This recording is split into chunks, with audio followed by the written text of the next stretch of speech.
Habib Utsman pengkhianat atau pejuang? Pecundang atau pejuang? Pecundang. Dapat penghargaan dari Belanda kok pejuang.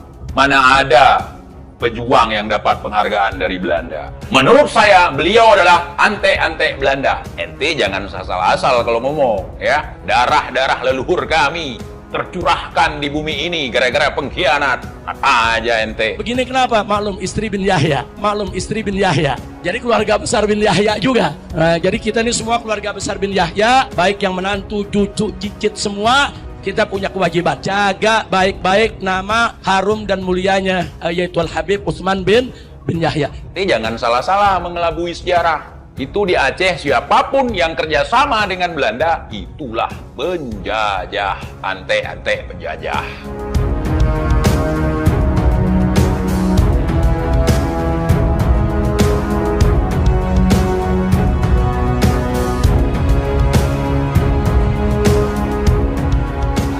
Pengkhianat atau pejuang? Pecundang atau pejuang? Pecundang. Dapat penghargaan dari Belanda kok pejuang. Mana ada pejuang yang dapat penghargaan dari Belanda. Menurut saya, beliau adalah antek-antek Belanda. Jadi kalau Habib Utsman kemudian punya kedekatan dengan Belanda ketika itu dituduh sebagai antek Belanda. Kalau Habib Utsman dekat dengan Belanda, kita nggak mengatakan beliau sebagai antek Belanda, terus kita bilang apa? Sahabat Belanda, muhibbin Belanda, malah Habib Utsman jadi bagian Belanda. Terus kita bilang apa?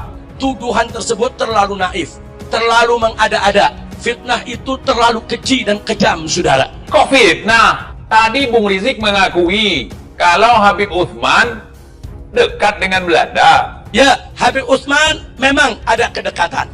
Tapi kedekatan itu sebatas beliau ingin menjaga masolihil ummah. Menjaga masolihil ummah bukan dengan bekerja sama dengan musuh, tetapi melakukan perlawanan kepada musuh Bung Rizik. Ente memaksakan sekali. Itu namanya antek-antek penjajah. Dan itu yang dilakukan oleh Mufti Batavia sampai beliau mendapatkan lencana, ya, sampai mendapatkan bintang salib singa. Ya, Belanda secara resmi mengakui Habib Utsman sebagai Mufti Batavia. Nah, termasuk Mufti Batavia juga digaji oleh Belanda. Habib Utsman selama menjabat jadi mufti tidak pernah terima gaji dari Belanda. Nah kemudian, saudara, begitu Senok Ugron datang, saudara, Senok Ugron ini yang mengusulkan kepada Belanda untuk menggaji Habib Utsman. Nah ini mesti kita catat. Habib Utsman nggak terima gaji dari Belanda, saudara. Habib Utsman menolak, nggak mau terima gaji dari Belanda. Masa sih? Udah pakai itu lencana, udah pakai itu medali, masa nggak terima gaji? Nah, tapi Habib Utsman tetap menolak, ya kawan. Habib Utsman nggak terima gaji dari pemerintah Belanda, saudara. Itu ijtihadnya Habib Utsman, itu sikapnya Habib Utsman, saudara. Beliau nggak mau makan uang dari Belanda, ya kawan. Tapi jabatan itu diterima oleh Habib Utsman. Kenapa? Lihifzil ummah. Jabatan diterima, gaji nggak diterima, gimana itu?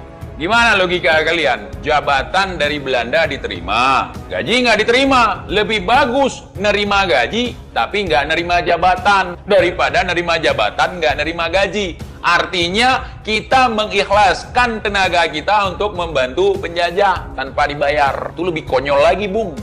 Statement Anda. Ente kadang-kadang, ya. Ini fitnah murahan, saudara. Seolah-olah Habib Utsman itu anti jihad, Habib Utsman itu mengharamkan jihad, Habib Utsman itu nggak suka jihad. Tidak ada mengharamkan jihad, tetapi mengklaim bahwa gerakan-gerakan rakyat yang mengatasnamakan jihad sebagai bentuk keonaran. Beliau tidak berfatwa kalau jihad itu salah, tetapi mengatakan bahwa gerakan rakyat yang terjadi di Cilegon waktu itu, pada peristiwa geger Cilegon, beliau mengatakan bahwa itu bukan jihad, itu keonaran, melawan pemerintahan yang sah. Artinya beliau sebagai penyambung lidah Belanda, makanya diberikan medali salib singa, salib pala singa. Kalaupun kemudian Habib Utsman bin Yahya mendapatkan bintang kehormatan dari Belanda, itu maaf bintangnya itu ditaruh di pantat sama beliau. Ketika marah dengan Belanda, Itu mah beliau ditaruh di pantat beneran gitu, dan itu nyata, kisah asli gitu. Itu Habib Utsman bin Yahya itu medalinya di sini, bukan di pantatnya. Di sini, medali salib singa ada di dada. Itu menandakan ante-ante Belanda. Dapat medali dari Belanda. Mau kita bilang pahlawan? Coba antum pelajari dulu yang benar, bagaimana kondisi pada saat itu, bahwa pemerintahan yang ada pada saat itu memang pemerintahan penjajah. Agar umat Indonesia bisa beribadah dengan baik, mesti ada muftinya, dan muftinya adalah orang Indonesia. Salah satu yang dipilih menjadi mufti adalah Al-Imam Al-Habib Utsman bin Yahya. Bahkan penyerangan ke Aceh ikut didukung oleh Mufti Batavia. Ente jangan asal-asal kalau ngomong, ya. Darah-darah leluhur kami tercurahkan di bumi ini gara-gara pengkhianat. Apa aja ente. Jadi jangan sok tahu lah. Mana ada sejarah Habib Utsman bin Yahya kemudian membantu Belanda untuk nangkepin umat Islam? Nggak ada. Kalaupun ada, itu hanya fitnah dari antum-antum semua, data sejarah yang diputar-putar. Kalau saudara TIJ yang pengkhianat tetap pengkhianat. Ada Teku Nurdin. Pengkhianat itu. Dapat lencana juga. Dapat medali juga dari Belanda. Lantaran karena dia keluarga, terus kita bilang dia bukan pengkhianat, dia cuma berstrategi. Dapat gaji, dapat medali. Mau dia gelar Teku sekalipun yang di Aceh, Teku gelarnya. Kalau ada medali ini, sahih walala, tak terbantahkan, dia pengkhianat. Pengkhianat tetap pengkhianat, mau siapapun dia. Sangat begini kenapa? Maklum istri bin Yahya. Jadi keluarga besar bin Yahya juga. Nah, jadi kita ini semua keluarga besar bin Yahya, baik yang menantu, cucu, cicit semua. Kita punya kewajiban jaga baik-baik nama harum dan mulianya, yaitu Al-Habib Utsman bin Yahya. Ente kadang-kadang kalau memang pengkhianat aja. Mau sepupu kita, mau ipar kita, mau mertua kita, mau bapak kita sekalipun. Kalau memang pengkhianat aja. Jangan dibela. Cuman yang saya mau garis bawahi, apakah orang Indonesia semua yang dulu bekerja kepada Belanda, baik itu menjadi petugas keamanan, maupun itu menjadi petugas pos, maupun itu menjadi guru di sekolah-sekolah, apa semua boleh kita sebut pengkhianat? Pengkhianat. Barang siapa yang bekerja sama, yang membantu penjajah, itu namanya pengkhianat, Bung. Ya, yang melawan penjajah, yang memerangi penjajah, itu yang pejuang. Bukti jangan salah-salah mengelabui sejarah. Itu di Aceh, siapapun yang kerjasama dengan Belanda, itulah penjajah, ante-ante penjajah. Mana ada orang kerjasama dengan penjajah, digaji sama penjajah, terus jadi pahlawan?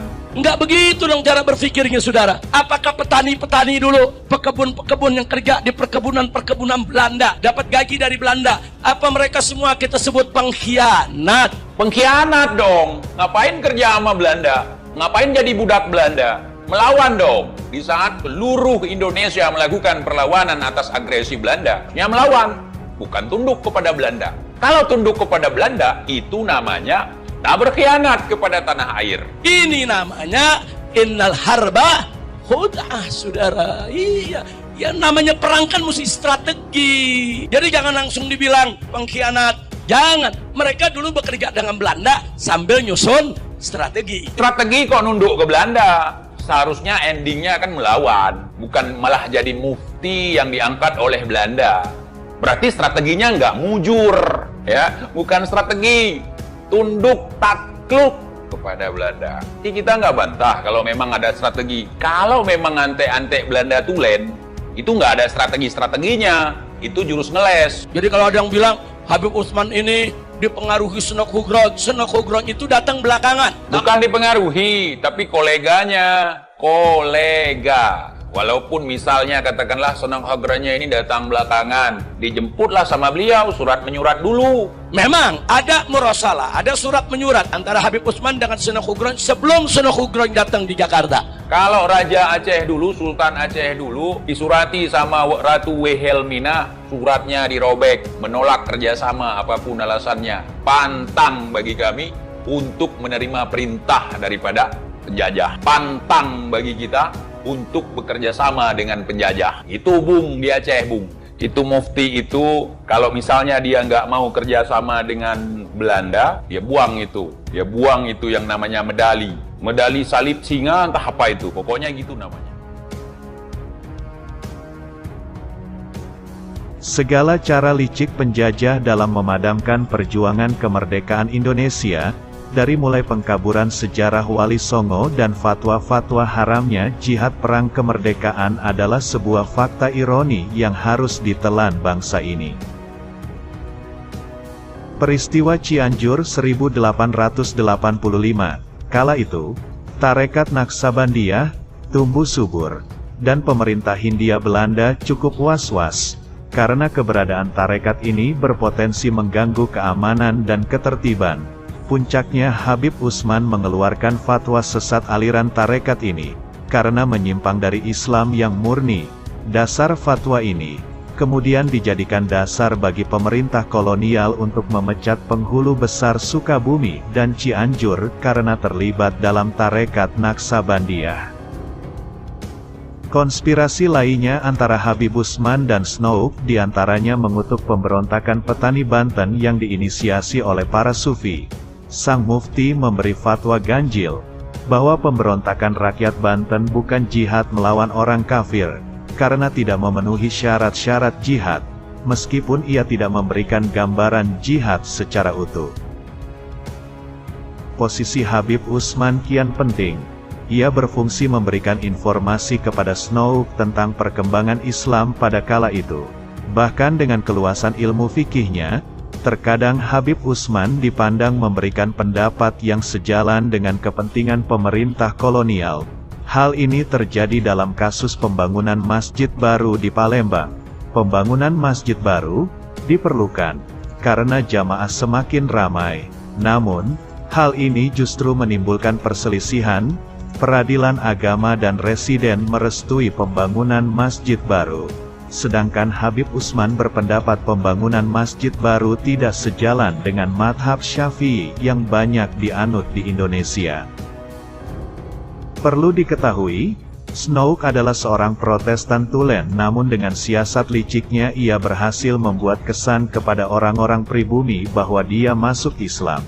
Dalam surat yang dikirim ke teman kuliahnya, Karl Bezold, pada tanggal 18 Februari tahun 1886, Snow mengaku bahwa ia berpura-pura menjadi Muslim agar misi yang direncanakan pemerintah Belanda berhasil. Surat kepada rekannya itu kini diarsipkan di perpustakaan Universitas Heidelberg, Belanda.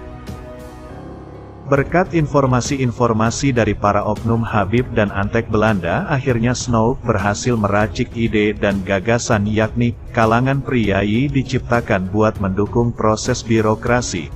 Kelompok mufti atau penghulu dimunculkan untuk mengurus perkara peradilan Islam, yang telah disesuaikan dengan kepentingan kolonial. Para pejabat pribumi diperintahkan untuk tidak banyak belajar, yang harus dilakukan adalah memerintah. Maka lahirlah kebebasan beragama dan juga kebijakan yang netral terhadap agama. Namun sayangnya, bentangan sejarah di Nusantara yang selama ini kita dengarkan sejak kecil, baik di bangku sekolah atau dari mulut ke mulut sedikit banyak adalah buah karya penyesatan Snow, agar kita bermental budak dan minder. Snow dengan sengaja mengaburkan perjalanan kehanggaan budaya Islam di negeri ini. Selama ini upaya para penjajah mengalami perlawanan sengit yang membutuhkan tenaga, waktu dan dana yang tidak sedikit. Hal ini membutuhkan taktik dan strategi lain yang lebih jitu demi meredam perlawanan kaum pribumi di Nusantara, terutama di Aceh. Puncaknya adalah pada 1898. Setahun setelah Sang Habib ditunjuk pemerintah kolonial sebagai Mufti Batavia, ia diminta menyusun doa khusus untuk Ratu Belanda Wilhelmina yang akan dilantik ke singgasana. Ia membuatkan doa untuk Sang Ratu seraya memuji pemerintah kolonial yang dianggap berbaik hati mengizinkan umat Islam menjalankan kewajiban agama dan menjaga ketenteraman tanah jajahan. Kapan dan di mana doa itu dibacakan?